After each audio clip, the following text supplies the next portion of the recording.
Começa agora o programa RDTV. Eu sou a Leiriane Correia e a entrevistada de hoje é a Flávia Roberta Eugênio, psicóloga formada pela Universidade Metodista de São Paulo.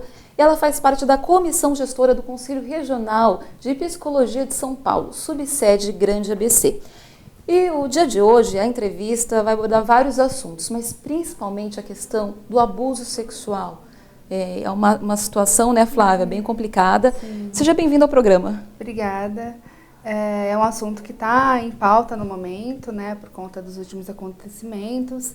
É muito importante a gente falar sobre isso. Muito bem. Vamos falar um pouquinho sobre o abuso infantil, porque muitas vezes a criança ela não tem a consciência de que ela é uma vítima.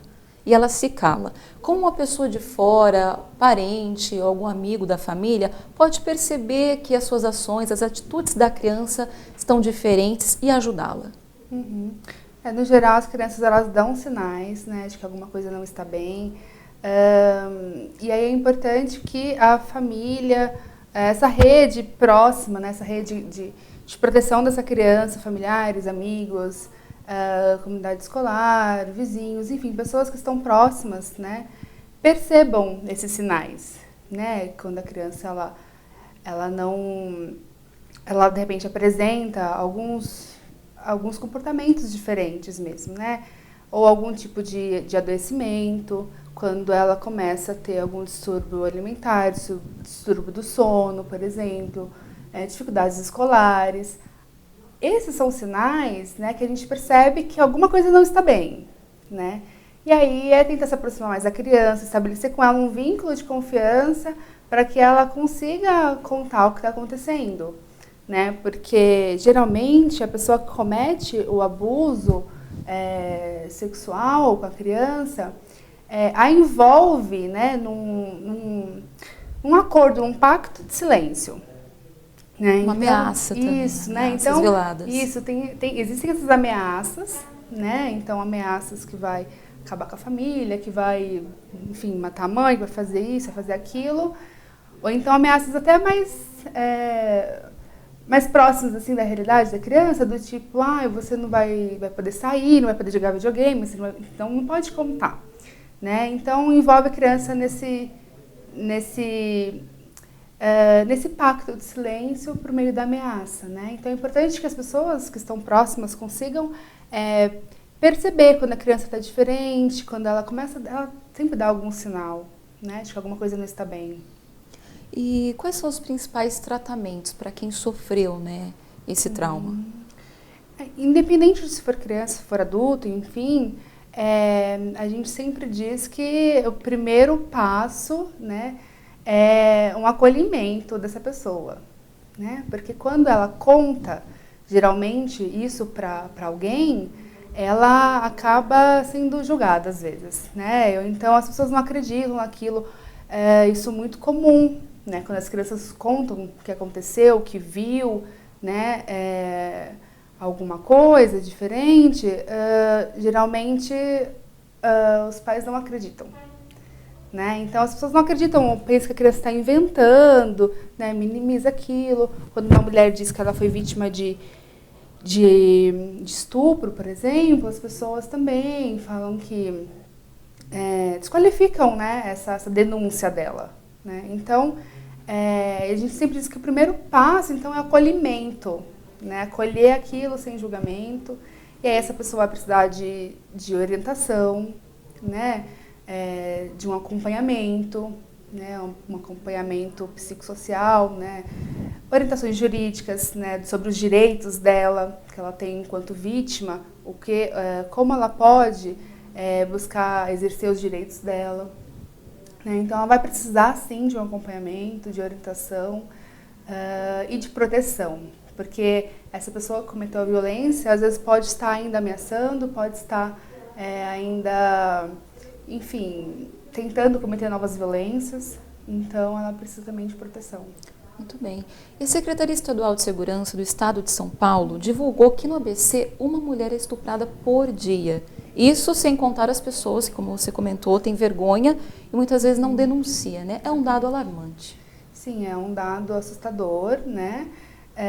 E é isso, é um dado que ele ainda maior do que isso, né? Porque muitas mulheres não denunciam, não vão atrás, aliás, não conseguem, né, em compreender essa violência que viveu, que não tem conhecimento de que ela tem direitos, né, que ela pode denunciar, que ela pode, no caso de alguns casos específicos, se a mulher tem algum vínculo com a pessoa que cometeu, um vínculo familiar com a pessoa que cometeu o abuso, ela pode ser protegida, né, pela Lei Maria da Penha. Então, assim, as pessoas não têm conhecimento, no geral, né, dos seus direitos. Então, isso faz com que denunciem menos, né? Apesar que a gente tem tido uma alta nesses dados, né? Os dados estão apresentando que as mulheres estão denunciando mais. E esse aumento, né, das denúncias, você acha por quê? Qual que é o motivo? É a questão da mídia, o assunto está mais na mídia? Ou não, realmente a mulher está tendo a consciência de que ela está sofrendo abuso e o agressor precisa ser punido? Então, nós estamos falando mais sobre isso, né? Estamos aqui, por exemplo, falando sobre isso, né? Então, o acesso à informação, né, as pessoas terem acesso a isso, faz com que elas busquem mais, né, fazer a denúncia, né? Então, quando a gente fala de violência contra a mulher, por exemplo, quando isso aparece num filme, numa novela, num jornal, né, quando, mais importante ainda, quando isso é tratado dentro, por exemplo, da escola, né? Muito importante. Então, quando esses temas eles começam a fazer parte, que são da violência contra a mulher, começam a fazer parte da vida das pessoas, de olha, isso existe ainda, né? A gente precisa, né? Isso existe muito ainda, aliás, a gente precisa combater isso, enfim, as pessoas começam a entender mais. Isso que eu estou vivendo é violência, né? Acho que, e sem dúvida, acho que na última década, né? Porque a Lei Maria da Penha faz 10 anos este ano, né, uma lei recente, mas sem dúvida, né, com a lei fez com que novos equipamentos da política pública, né, focado em atendimento à mulher, surgissem, né? Então isso faz com que as mulheres agora tenham um lugar para serem atendidas, né? Então elas buscam mais agora tem um lugar específico para isso, né? Muito bem. E recentemente a mídia tem divulgado muitas notícias com relação à cultura do estupro. Eu acredito que esse tema voltou, né, à mídia porque uma jovem no Rio de Janeiro, né, ela teve o abuso sexual filmado e divulgado na internet. E agora ela está sendo protegida pela polícia. Ao mesmo tempo, tem a divulgação desse tema, é importante debater, mas a internet foi um meio para que a imagem dessa garota, né, fosse divulgada. Então, são dois traumas aí. Todo mundo conheceu o abuso dela e o abuso em si. Como que você acredita que essa adolescente, não somente ela, como outras que viveram a mesma situação, podem ter um acompanhamento? Uhum.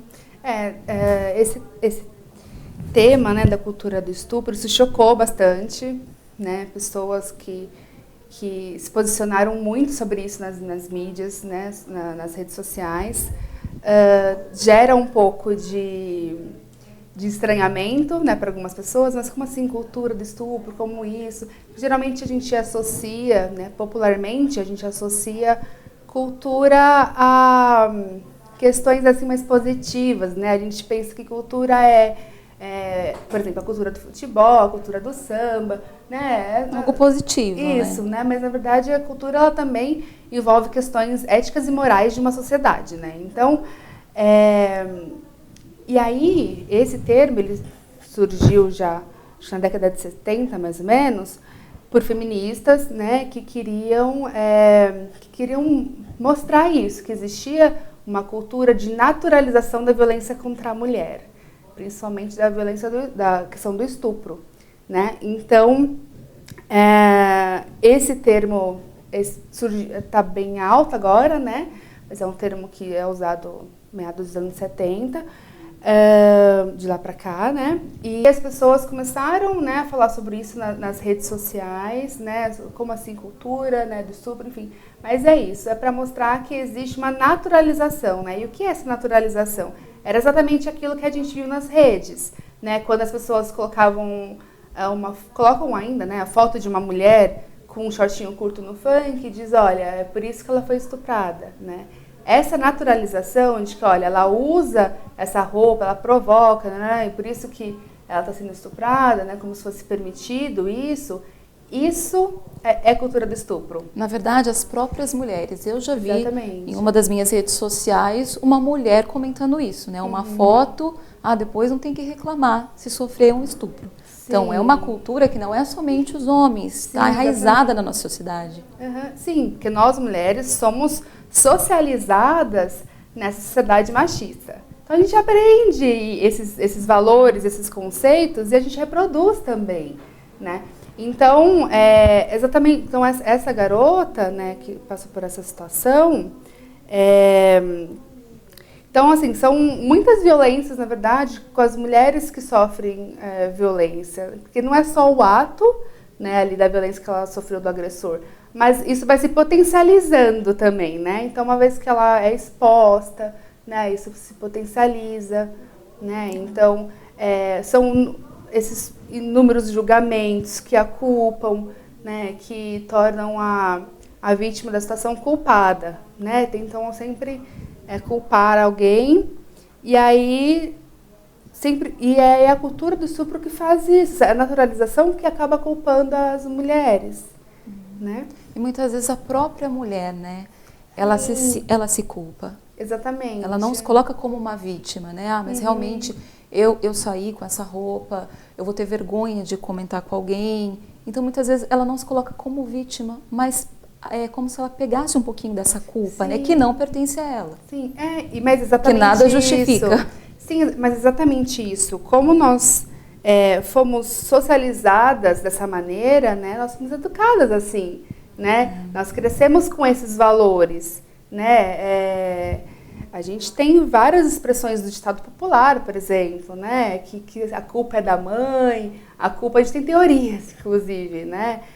Que culpam mãe, que culpam a mulher, que culpam... Então, a culpa sempre parece que é jogada para cima das mulheres, até quando ela é vítima. Então, nós mulheres também nos culpamos. A gente, né, quando surge uma situação de violência, espera aí, o que eu fiz de errado, né? Onde que eu errei? O que eu fiz? Por quê? A nossa sociedade culpa a gente, né? Então, a gente vai reproduzindo isso. Muito bem. E tem um crime que é pouco punido no Brasil ainda, eu digo no mundo, que é o crime digital. Porque o advento da tecnologia não é algo tão recente assim, principalmente com relação às mídias digitais. Então, a pessoa, ninguém está me vendo, vou expor alguém, vou cometer um crime e não vou ser punido. E muitas vezes tem casos, a namorada terminou com o namorado e logo tem um vídeo, né, íntimo dos dois na internet, e aí a punição, como é que é? É algo que nem até a polícia admite. Eu entrevistei recentemente um delegado que ele fala que a polícia não tem um controle desse crime, né, digital, que é algo novo e bem complicado. Essa mulher que foi exposta para sua rede de amigos, familiares, né, e até teve casos de suicídios, né, eu conheci até em outros países pessoas que tiveram vídeos íntimos expostos e cometeu suicídio. Nesse caso, como que fica a cabeça dessa vítima? Sim, porque a violência que ela sofreu é uma violência diferente mesmo, né? Porque quando a mulher ela sofre violência do agressor, são muitas, né? É uma violência que fica entre ela e o agressor, né? E aí se ela conta para alguém, se a família fica sabendo, enfim. Agora a violência que quando isso é exposto na internet, né? Todo mundo está sabendo, né? E aí isso faz com que a vítima ela se isole mais ainda, né? Fique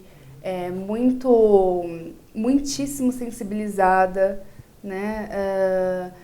Precisa de outros mecanismos, né? E aí o jurídico não dá conta somente, né? O processo para que ele seja punido não dá conta.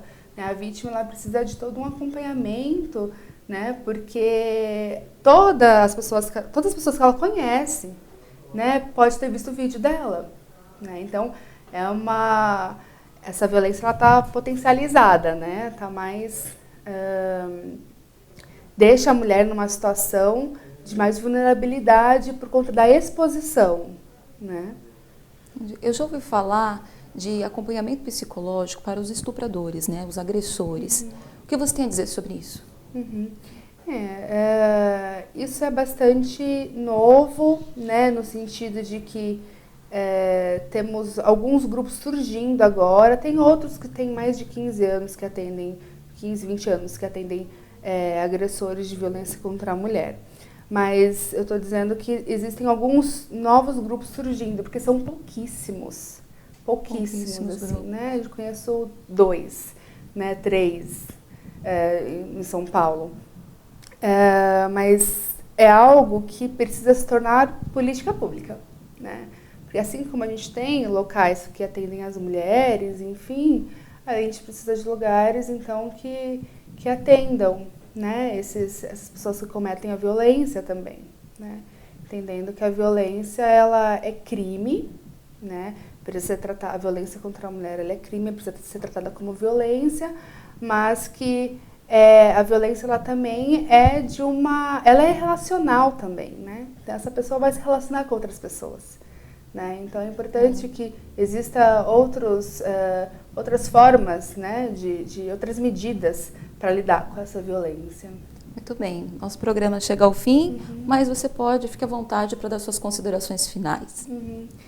Eu agradeço o convite, né? Acho muito importante a gente falar sobre isso. Esse é um tema muito importante, a gente, né, não deve se cansar de falar, né, sobre violência contra a mulher.